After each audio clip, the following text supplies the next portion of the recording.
দর্শক আসসালামু আলাইকুম। দর্শক, ছোটবেলায় আপনারা সবাই একজন অসুস্থ মা এবং তার বালকের গল্প শুনেছেন। সুদূর ইয়েমেনে একজন অসুস্থ মুমূর্ষ মা হঠাৎ তার সন্তানের কাছে পানি চাইল। তৃষ্ণার্ত মায়ের পানির কথা শুনে মায়ের কাছে গেল এবং মার পানি খাওয়ার কথা শুনে সে পাত্রের কাছে গেল, কিন্তু গিয়ে দেখে পাত্রে পানি নেই। তার মা পানি খেতে চেয়েছে, তাই গভীর রাত, তবুও তার সন্তান মায়ের জন্য পানি আনার জন্য পাশের একটি ঝর্ণায় গেল। কিন্তু সেই ঝর্ণা থেকে পানি নিয়ে আসতে আসতে তার অনেক সময় লাগলো। এসে দেখে তার মা ঘুমিয়ে পড়েছে। বালকটি মনে করলো তার মাকে যদি এখন ডাকা হয় তাহলে অসুস্থ মা অনেক কষ্ট পাবে। তাই মায়ের শিওরে সেই বালকটি রাত্র অবধি, শেষ অবধি পর্যন্ত দাঁড়িয়ে রইল। তারপর মা উঠে দেখে যে তার সন্তান সেই পানির গ্লাস হাতে নিয়ে দাঁড়িয়ে রয়েছে। মা তার সন্তানের জন্য প্রাণ ভরে দোয়া করলো। সেই বালকটি মায়ের দোয়ায় একজন আধ্যাত্মিক লোক হিসাবে বড় হলো। আপনারা নিশ্চয়ই বুঝতে পেরেছেন আমি কার কথা বলছি। হযরত বাইজিদ বুস্তামুর রাদিয়াল্লাহু তাআলার কথাই নিশ্চয়ই আমি বলছি। আজকে আমি দাঁড়িয়ে রয়েছি চট্টগ্রাম শহরের প্রাণকেন্দ্রে সেই বাইজিদ বুস্তামি রাদিয়াল্লাহু তাআলার মাজারের সামনে। লোকমুখে ধারণা রয়েছে যে এটা আসলে বাইজিদ বুস্তামি রাদিয়াল্লাহু তাআলার মাজার নয়, সে এখানে এসেছিল এবং আসন গিরেছিল, কিন্তু আমরা সেটাই আজকে আপনাদেরকে দেখাবো। ধন্যবাদ। রয়েছে হযরত বাইজিদ বুস্তামি রাদিয়াল্লাহু তাআলার দরগা শরীফ বা মাজার শরীফ। আরে তাকাও,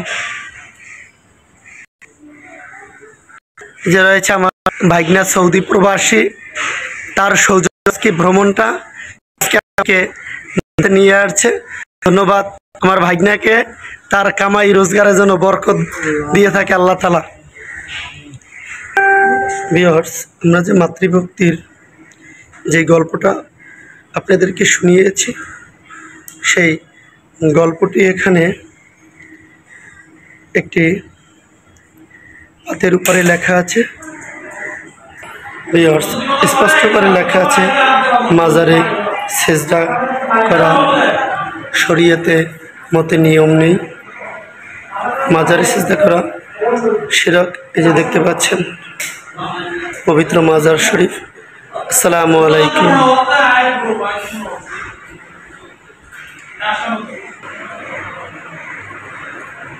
ভিউয়ার্স, এই সেই মাতৃভক্তি, সেই বালকের মাজার।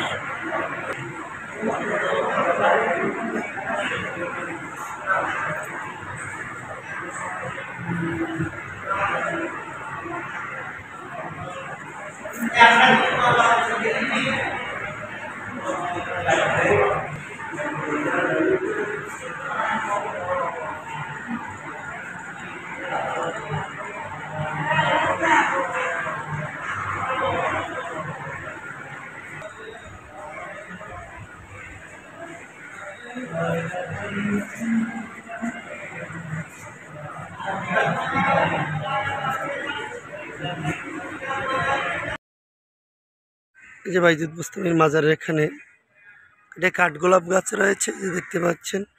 এখানে মানত করে সুতা বাঁধে, অনেকের এটা ধর্মীয় বিশ্বাস, কিন্তু আমি এর শেষ একমত নই, এই জন্য আরও বাঁধলাম না, কিন্তু আপনাদেরকে এটা দেখালাম।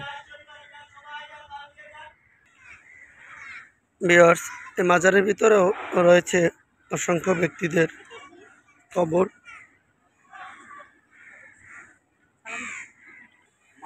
ভিউয়ার্স, এখানে মাজারের ভিতরে 12 আউলিয়ার আস্তানা একটা জায়গা আছে, সেখানে মানত করে দান সদকা করে। আমি করলাম না, কিন্তু আপনাদেরকে দেখালাম।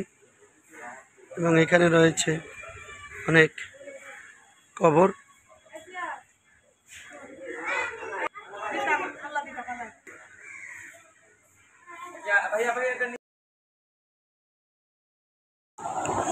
দর্শক, আমরা রয়েছে বাইজিদ বুস্তামি রাদিয়াল্লাহু তাআলার মাজারের সামনের একটি ছোট্ট পুকুর আছে। এই পুকুরে রয়েছে অসংখ্য বড় বড় কচ্ছপ। এই কচ্ছপগুলোর বয়স অনেক বছর, কিন্তু এই কচ্ছপগুলো লোকে মুখে প্রচলিত আছে যে সেই কচ্ছপগুলোকে সুদূর ইয়েমেন থেকে নিয়ে এসেছে। এই কচ্ছপগুলোকে আবার অনেকে বলে যে এই কচ্ছপগুলো জিনজাতি ছিল, তাদেরকে সে কচ্ছপ হিসাবে এই পুকুরে রেখে এসেছে, কচ্ছপে রূপান্তরিত করে। এগুলো আসলে লোকমুখের ধারণা, এর কতটা সত্যতা এবং দলিল রয়েছে জানি না। তবে এই কচ্ছপগুলো অনেক বছর বয়স্ক, আমরা দেখে বোঝা যাচ্ছে যে কচ্ছপের আকার আকৃতি। এছাড়াও রয়েছে এখানে শত শত মাছ, বিশেষ করে তেলাপিয়া এবং রুই মাছের সংখ্যাটা খুবই বেশি। আমি নিজে হাত দিয়ে এই মাছগুলো ধরেছি এবং এই কচ্ছপকে খাইয়েছি এবং এই কচ্ছপের শরীর পরিষ্কার করে দিয়েছি। আশ্চর্যের বিষয়, এই কচ্ছপগুলো মানুষ ধরলেও কিছু বলে না।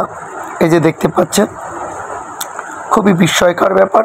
আমার ছেলেও ধরেছে, আমিও ধরেছি, আমার স্ত্রীও ধরেছে এবং ওদের শরীরকে আমি আলতো করে সুন্দরভাবে পরিষ্কার করে দিয়েছি। এই যে দেখতে পাচ্ছেন, শত শত ভক্তবৃন্দ এবং দর্শকরা এখানে এসেছে এই মাজারের কচ্ছপ দেখতে এবং মাজার পরিদর্শন করার জন্য। সবাই ভালো থাকবেন, আমার এই পেজটিকে ফলো করবেন এবং ভিডিওগুলো ভালো লাগলে অবশ্যই লাইক, শেয়ার এবং কমেন্ট করবেন।